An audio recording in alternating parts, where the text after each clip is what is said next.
क्या पूर्वांचल में कामयाब होगी बीजेपी की तिकड़ी? शाह बनेंगे शहंशाह या मोदी मैजिक करेगा कमाल?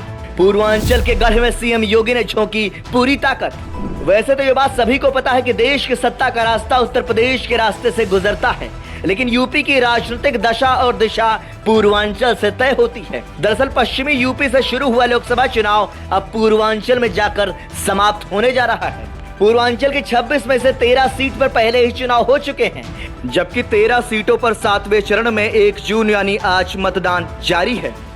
पीएम मोदी का संसदीय क्षेत्र वाराणसी और सीएम योगी का गृह क्षेत्र गोरखपुर पूर्वांचल में ही आता है। मोदी योगी की जोड़ी के आगे विपक्ष का कोई भी दांव अभी तक पूर्वांचल में सफल नहीं रहा है, लेकिन इस बार सपा कांग्रेस गठबंधन ने बीजेपी के खिलाफ जातीय चक्रव्यूह रचा है।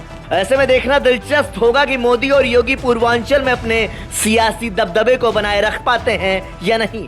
दरअसल पूर्वांचल के इलाके में कुल 26 लोकसभा सीटें आती हैं, जिसमें डुमरियागंज, बस्ती, संत कबीर नगर, लालगंज, आजमगढ़, जौनपुर, श्रावस्ती, कैसरगंज, मछली शहर, गोंडा और अंबेडकर नगर सीट पर मतदान हो चुका है। वहीं अब लोकसभा चुनाव के अंतिम चरण में महाराजगंज, गोरखपुर, कुशीनगर, देवरिया, बांसगांव, घोसी, सलेमपुर, बलिया, गाजीपुर, चंदौली, वाराणसी, मिर्जापुर और रॉबर्ट्सगंज सीट पर 1 जून को वोटिंग होनी है। इस चरण में 5 सीटें यूपी के मुख्यमंत्री योगी आदित्यनाथ के गृह जिले के आसपास की हैं, जबकि 4 सीटें पीएम मोदी के चुनाव क्षेत्र से सटी हुई हैं। ऐसे में पीएम मोदी और सीएम योगी के सहारे बीजेपी 2014 के नतीजे को दोहराने की उम्मीद लगाए हुई है। पीएम मोदी 2014 के लोकसभा चुनाव में वाराणसी सीट से मैदान में उतरकर पूर्वांचल में विपक्ष का पूरी तरीके से सफाया कर दिया था।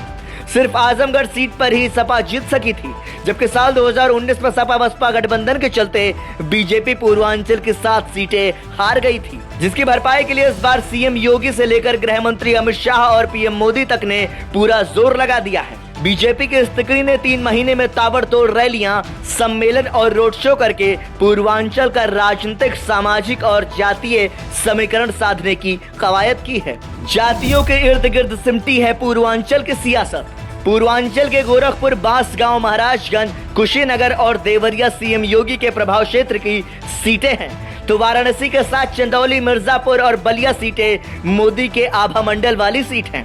दरअसल पूर्वांचल की सियासत अभी भी जातियों के इर्द गिर्द सिमटी हुई है, इसीलिए सपा प्रमुख अखिलेश यादव ने जातियों पर बहुत जोर दिया है और अपने पीडीए यानी पिछड़ा, दलित, अल्पसंख्यक पॉलिटिक्स के एजेंडे के तहत उम्मीदवार उतारे हैं। ऐसे में बीजेपी के लिए अपने स्ट्राइक रेट को बनाए रखने की चुनौती है, जिसके चलते ही योगी, शाह और मोदी की तिकड़ी ने पूर्वांचल में किसी तरह का कोई सियासी रिस्क नहीं लेना चाहा है। पूर्वांचल में सीएम योगी ने की 30 से ज्यादा जनसभाएं। मुख्यमंत्री योगी आदित्यनाथ खुद गोरखपुर से आते हैं, जिसके चलते पूर्वांचल पर उनका खास फोकस रहता है। सीएम योगी ने 2024 के चुनाव के ऐलान के बाद 30 से ज्यादा जनसभाएं पूर्वांचल क्षेत्र में की हैं। योगी की डुमरियागंज, कैसरगंज, संत कबीर नगर, बस्ती, घोसी, आजमगढ़, जौनपुर, गाजीपुर, बलिया, सलेमपुर, चंदौली, वाराणसी, सोनभद्र, कुशीनगर और मिर्जापुर में जनसभाएं की हैं। इसके अलावा अपने गृह क्षेत्र गोरखपुर में उन्होंने रैली के साथ साथ रोड शो करके बीजेपी के पक्ष में सियासी माहौल बनाने की कोशिश की है। इस दौरान सीएम योगी अपने हर रैली में माफिया को मिट्टी में मिलाने का जिक्र किया और कहा कि कानून व्यवस्था से खिलवाड़ करने की इजाजत किसी को नहीं दी जाएगी। मोदी, योगी और शाह के तिकड़ी ने पूर्वांचल में झोंकी पूरी ताकत। बीजेपी के शीर्ष नेताओं के तिकड़ी मोदी, योगी और शाह ने पूर्वांचल में पूरी ताकत लगाकर सियासी माहौल बनाने की कोशिश की है, लेकिन सपा के पीडीए फॉर्मूले को पूर्वांचल में तोड़ना आसान नहीं है। पूर्वांचल के सभी सीटों पर ओबीसी और दलित वोटर्स काफी अहम भूमिका में हैं, जिसके आधार पर ही राजनीतिक दलों ने अपनी अपनी सियासी बिसात बिछा रखी है। इस पूरे इलाके में करीब 50% से ज्यादा ओबीसी वोट बैंक है। जिस भी पार्टी के खाते में ओबीसी वोट गया, उसकी जीत लगभग तय मानी गई। मोदी के आने के बाद से बीजेपी को पिछड़ा वर्ग का अच्छा खासा समर्थन मिला है। नतीजतन केंद्र और राज्य की सत्ता पर मजबूती से भाजपा काबिज है। इसीलिए बीजेपी और सपा दोनों ही पार्टियां ओबीसी वोट साधने का जतन इस बार कर रही हैं, जबकि सपा ने पूर्वांचल में 13 सीट पर गैर यादव ओबीसी के प्रत्याशी उतार रखे हैं, तो 4 सीट पर दलित उम्मीदवार हैं। इसके अलावा यादव, मुस्लिम, ब्राह्मण, ठाकुर, भूमिहार प्रत्याशी मैदान में हैं। कांग्रेस ने अपने कोटे की 4 सीटों में दलित, ओबीसी, भूमिहार और ठाकुर एक एक कैंडिडेट दिए हैं। वहीं सपा ने पीडीएफ फॉर्मूले के तहत सियासी बिसात पूर्वांचल में बिछा रखी है। मायावती का सियासी कमजोरी का पूरा फायदा इंडिया गठबंधन उठाने की पूरी कोशिश में है। वहीं मिर्जापुर और रॉबर्ट्सगंज में अपना दल इस चुनाव लड़ रही है, तो घोसी में सुभाषपा प्रमुख ओम प्रकाश राजभर के बेटे अरविंद राजभर चुनावी मैदान में हैं, जबकि निषाद पार्टी प्रमुख संजय निषाद के बेटे प्रवीण निषाद संत कबीर नगर सीट से दूसरी बार किस्मत आजमा रहे हैं। ऐसे में बीजेपी के 3 जातीय आधार वाले सहयोगी दलों की अग्नि परीक्षा पूर्वांचल में होनी है। 7वें चरण का इम्तिहान। लोकसभा चुनाव के 7वें चरण की रॉबर्ट्सगंज सीट अनुसूचित जनजाति के लिए तो बांसगांव अनुसूचित जाति के लिए आरक्षित है।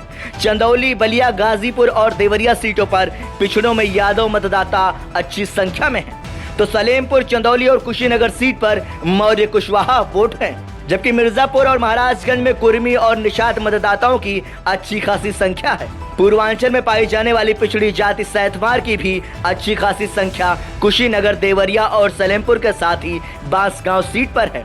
इतना ही नहीं, बलिया और गाजीपुर में ठाकुर, ब्राह्मण और भूमिहार वोट भी बहुतायत में हैं, तो मऊ में मुस्लिम वोटर्स की संख्या अच्छी खासी है। इसके अलावा अति पिछड़ी जातियों में राजभर, चौहान और पाल समुदाय के भी अच्छे वोट हैं। पूर्वांचल में दलित समुदाय भी बड़ी संख्या में है, जिनके सियासी रुख पर ही सियासी दलों का भविष्य टिका हुआ है। Bureau report, संदेशवाहक।